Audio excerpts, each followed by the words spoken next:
Hello, so let's talk about Article 1169 for today's topic. No, under Article 1169, it talks about the principle of no demand, no default. So ang sabi lang doon, that the obligor incurs in delay the moment the obligee or the creditor decides to demand either judicially or extrajudicially fulfillment of the obligor's obligation. So in simple terms, magkakaroon lang daw ng default or yung kumbaga sa obligation to deliver, obligation to give, obligation to do, magkakaroon lang ng late or default or delay kung merong demand on the part of the creditor or the obligee. Itong demand na ito, yung sinasabi nating either judicial or extrajudicial. So pag sinabi nating judicial, yan, the demand is made through court. Hindi siya simpleng notice lang or na letter lang, no, na demand letter, no? Through court na yung demand niya. So nag-file siya ng pleading or ng action or ng civil action. Okay?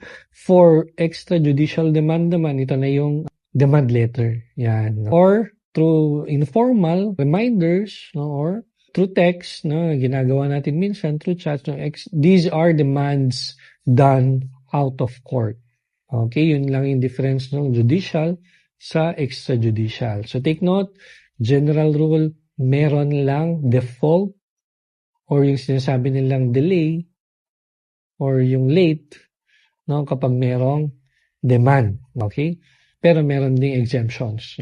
So ano yung exemptions natin? No? So the first one is when the law so provides. An example of that is payment of taxes. There is an obligation to pay taxes. And as an individual earning income, you are obliged to pay and file for your taxes. No? So every, I think every April yan, no? You need to file your annual income tax returns. Yun yung when the law so provides. So ibig sabihin, hindi na kailangan ng demand. Okay? Kasi sabi na ng law na somewhere around April, kailangan mo na mag-file and mag-pay ng annual income tax mo. Okay? So, hindi mo na kailangan ng demand. Okay? The second one is when the obligation so provides. Okay? Meaning, dun sa agreement nyo, kung meron niyang contract, no, makikita mo dyan sa contract, sinasabi na you should pay on the 10th and failure to pay on the 10th day of June, no? And nakasabi din doon na if payment is not made on June 10, default or liability arises. So, pwede yon, no, na hindi mo na kailangan ng demand because the obligation so provides. Attorney, paano kung ang sabi lang doon, payment should be made at the 10th day of June? No? So, iba yon. Wala siyang sinabi na hindi mo na kailangan ng demand. No? So, doon, i-apply mo pa rin yung general rule, meaning you still need to give demand whether it be extrajudicial or judicial. Pero kung nakasabi doon na default automatically sets in or arises or liable ka na for damages, no? Kapag hindi ka nakabayan on the 10th day of June, no, that is yung sinasabi natin when the obligation so provides. The third one is when the time is of the essence, no? It does not need na stated siya sa contract. Hindi mo kailangan hanapin doon na when the time is of the essence, no? Hindi mo kailangan hanapin doon, no? Ano yung example? Yung mga may kailangan kayong i-meet na deadline. Yan, time is of the essence, no? Yung seasonal yung contract nyo, time is of the essence. Or let's say for example, may contract ka na magpagawa ng wedding dress, no? Yan, no? So time is of the essence yan. Bakit? Kasi yung wedding dress, no, kailangan mo siyang magamit during the wedding day. So time is of the essence, no? Hindi yan mahanap usually sa contract or dun sa agreement, no? So yun yung another instance na hindi mo kailangan ng demand. Okay?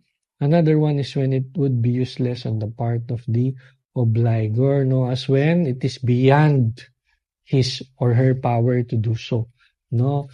An example of this is in commercial law cases, no, when one files for bankruptcy, no, that is beyond his power to do so. Okay? So under 1169, makikita rin natin, no, na binigay na din in case of reciprocal obligations. No? Yung reciprocal obligations meaning both parties have obligations toward each other. No? Let's say, for example, a typical example is in a sales contract, no, between the buyer and the seller. The seller has to deliver the property sold. The buyer has to pay or deliver the price of the property sold. No, yun yung reciprocal. No, ang sabi diyan, no, walang default or walang delay kung hindi pa nagko-comply yung isang party sa kanyang obligation. Or hindi pa ready yung isang party na mag-comply sa obligation. Kasi nga, that is reciprocal, no? Of course, consider mo na rin kung meron papasok sa exemptions natin, no? Pero, kung hindi siya pumasok sa exemptions natin, no?